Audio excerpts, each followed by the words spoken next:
Thank you. It's very good to be here. I have to say, Ikali, you made my job very hard now. I cannot top that video that you showed. But please, if you can share us the link, I would love to share that because it touched me on so many levels, and I think a lot of people agree with that. I think I'm going to put this down, actually, and use this. So I think I have the hardest job. I can see everyone's face, and you look very tired. So I suggest that we all stand up and put our mobile phones down. Sorry. Then we take a deep breath, stretch our arms, turn in one circle. Wow, you're more obedient than my kids. My kids will never listen to me when I tell them to do that. And now you can sit. Thank you. Okay, so my name is Magda Berhe Johnson, and I work with SPIDER. It's not the animal, it's actually the Swedish program for ICTs in developing regions. I'm heading the education and learning program that we have there. And we are a resource center for ICT, which stands for Information Communication Technologies. We're housed at the Department of System and Computer Sciences at Stockholm University in the Silicon Valley of Sweden, called Kista. We would say that we're a resource center, so we're a Swedish government authority, very independent, but we're at Stockholm University, and that also helps us to work with different academic institutions. We were created in 2004, so we're one of the oldest ICT4D organizations that's still in existence. We're very proud of that. So I will just give you a very quick presentation. Why are we working with what we're doing? We believe that everyone should be able to access ICTs to improve their lives. We're working in about I would say up to 23 countries. In some cases it's lower than that, but in Africa, Asia, and South America. Our current program has funding from SIDA, which is the Swedish International Development Cooperation Agency. We also have funding from other sources. It started in 2015 and it will end to 2019. So we're actually in the process of securing or applying to secure more funds from elsewhere. Capacity building is important. It is imbued in everything that we do. We work with government authorities, universities, different institutions of learning on different levels, CSOs, which is civil society organizations, and private companies as well. So, it's too quick here. How do we do that? We work with projects. So we fund projects in 3 areas. One is education. That's the one I'm responsible for. We also work with health and transparency and accountability. We have a research component on all of our projects. This means that all the ICT4D projects has a research component, and we hire researchers from the countries that we work in. So I'm responsible for a teacher training project that we have in Bolivia. We're working with about 33 Bolivian schools, and we hired a Bolivian researcher to do the research. She started with a baseline to see where they've started, and she is about to create the midline in about 6 months from now on, and then afterwards there'll be an end line. So all the results will actually be measured against these baseline and the midline and the end line. Why do we work with local researchers? We believe that that's the best way to do it. If we bring researchers from other countries, they don't really know the local context. And it also, if I link it to the SDGs that we've been talking about, it provides economic opportunities for researchers within the country. And I'm talking about SDG number 8, which is decent work. Networks, we try to group all our partners into different networks so that they can work together and close gaps in between. And here are the 3 areas: health, education, transparency, and accountability. We have incorporated all the sustainability goals. Of course, we have quality education number 4 in all of the projects that I'm responsible for. I have about 8 projects in my portfolio at the moment.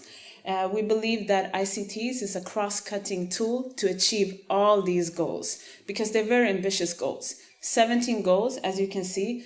I don't know if you've looked at the target for all of the goals. There are very many. So I actually look forward to seeing results on evidence on how these have been achieved.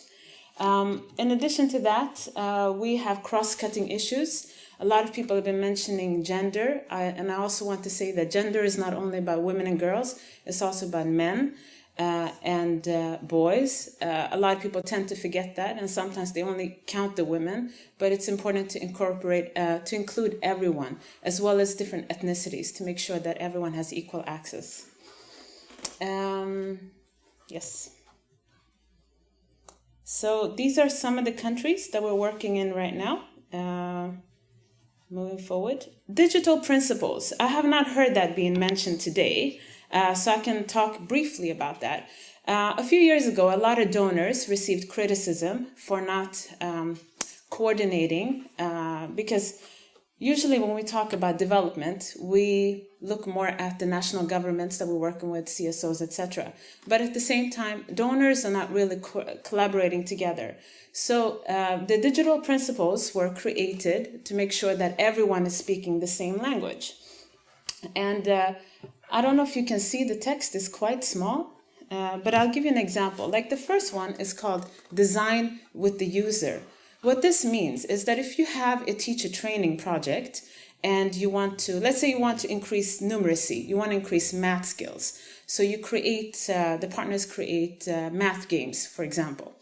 So you can't just create the math game and then think, oh wow, the students are going to love it. No, you have to design with the user in mind. This means that you have to get feedback from the students, but also the teachers, because at the end of the day, the teachers are the ones that are supposed to use it. Another example is reuse and improve. As somebody, I have open calls sometimes, and I receive proposals from different partners. And one of the things that's very common across different continents is that everyone wants to have new equipment all the time. So a lot of the budget, the suggested budget, they say, oh, we want new computers, new tablets, etc. And I react to that. So do many of my colleagues, because sometimes some of these partners already have platforms, they already have computers that are working.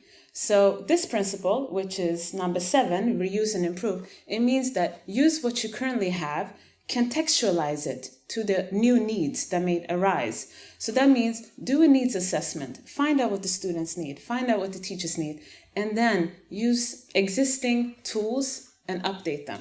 If you don't have those tools, of course, apply for that type of equipment.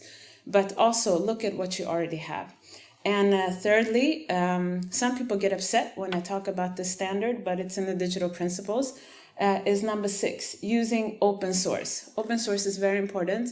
As somebody, we don't have that much funds, like we're not like World Bank or anything, or USAID or CEDA. We want the funds to be stretched as much as possible.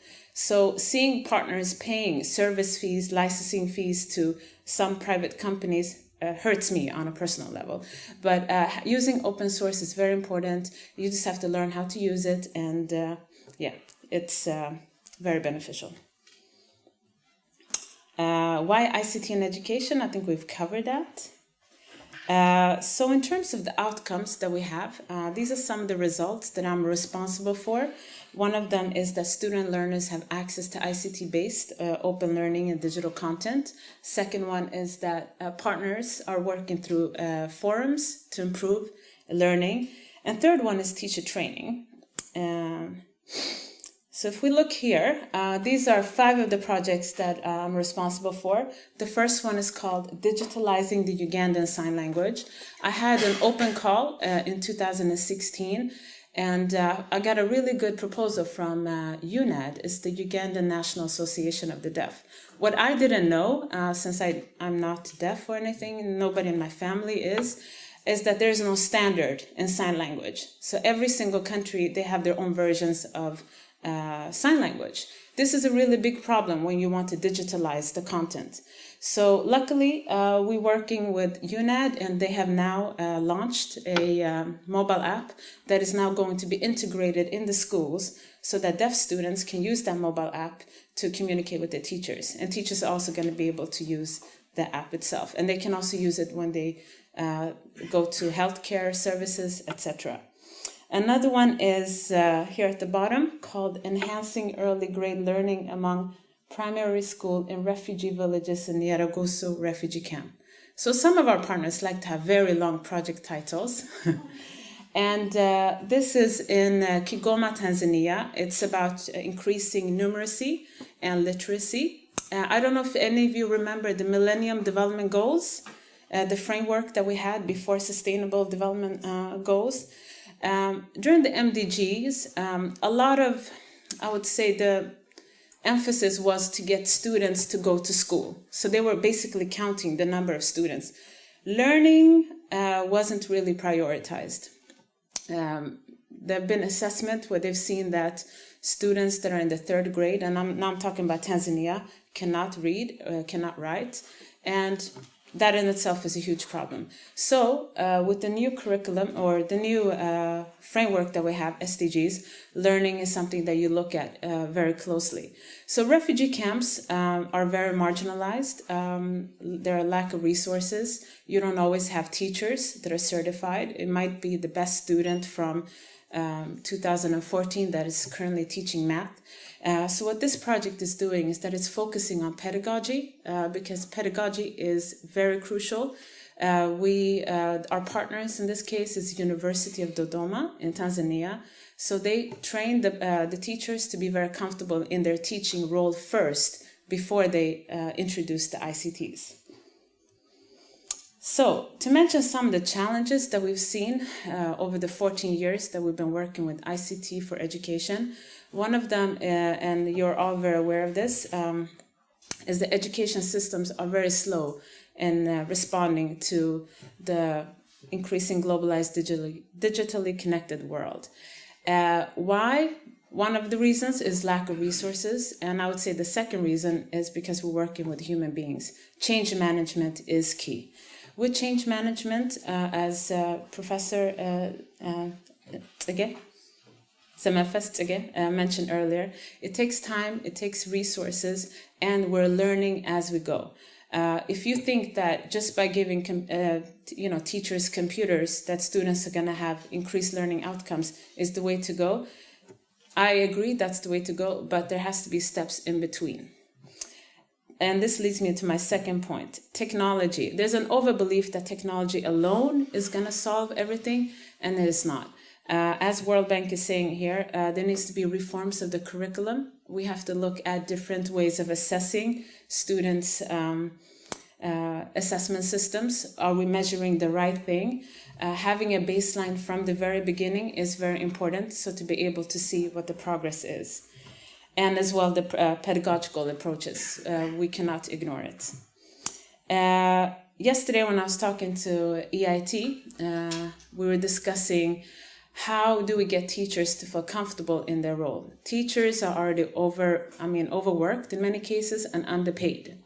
So if you train them, they actually have to have time to be able to get comfortable with the ICT or the different ICTs that they're now supposed to use. In many of the countries that we're working in, the teacher is an authority. In one of the projects that we had in Uganda, the partner introduced smartphones, and there was big resistance from many of the teachers. Some felt that they might be replaced by a talking gadget and that it's going to, threaten their role. Other people felt, who are these 22-year-olds going to teach me, a teacher in my 50s, well-established, how to use this ICT? So again, change management is key. So what the project manager did in that case was that he would look at the teachers and say, okay, here we have the positive teachers, and here we have teachers that need more support. So creating a space where teachers feel comfortable raising their concerns is key.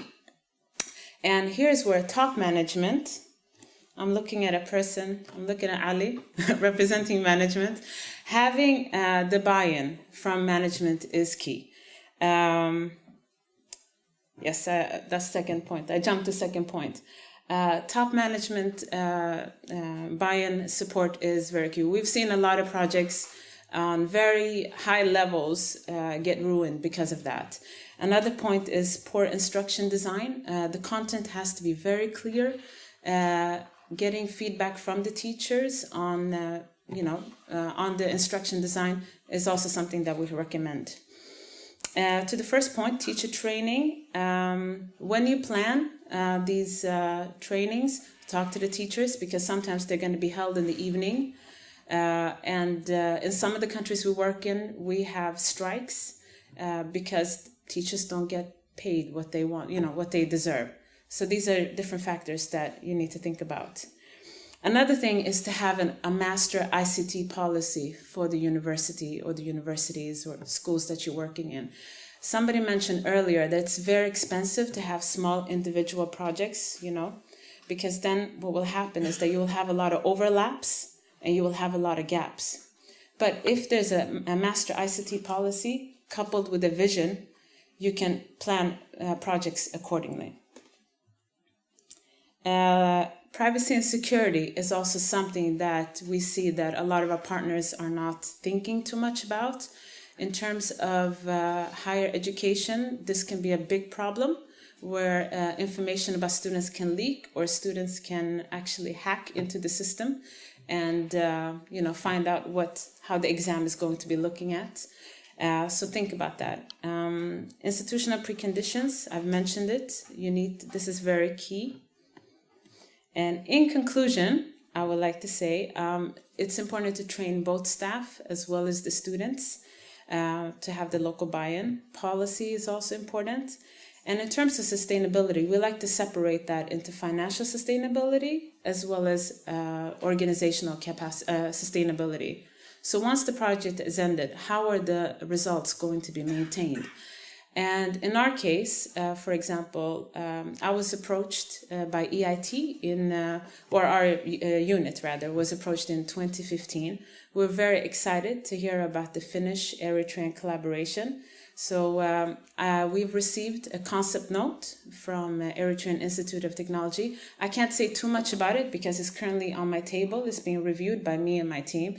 But for us, it's important since we have not worked in Eritrea before, we would like to build on current outputs from this collaboration. So we're working with digital libraries in many other countries, and we would love to see something similar done with Spider and EIT. And if you want more information, please visit our website or talk to me during the reception. Thank you.